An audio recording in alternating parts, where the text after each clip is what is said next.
Alright, hey guys, this is my bike check. Alright, so just gonna start with my frame, you know.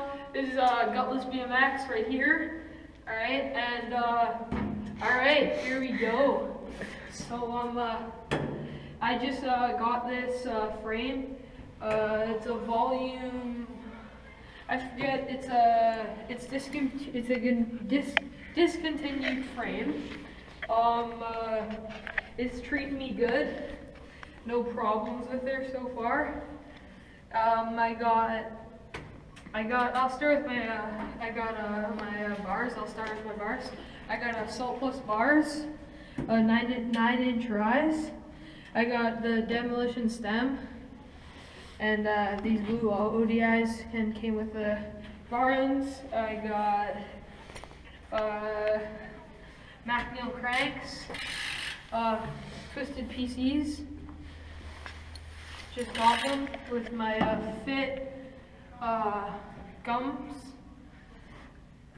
and 2.4, and just a shadow chain, and Salt Plus headset.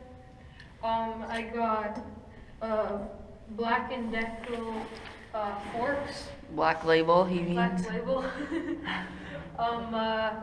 My front rim is just a volume. You mean stolen? Stolen, yes, stolen rim with a stolen hub. See this meathead? Look at his greaser. He's eating hot dogs. I just got a demolition bottom bracket and just a Salt Plus front peg, and just, I don't even know what kind of peg it is, and just a Shadow Raptor laced to a Salt Plus V2. Yeah, and I got an animal bike seat and volume seat post and demolition seat clamp. And that's my bike. Your rips. Ow. Now can't walk. Now can't take off. Now can't walk.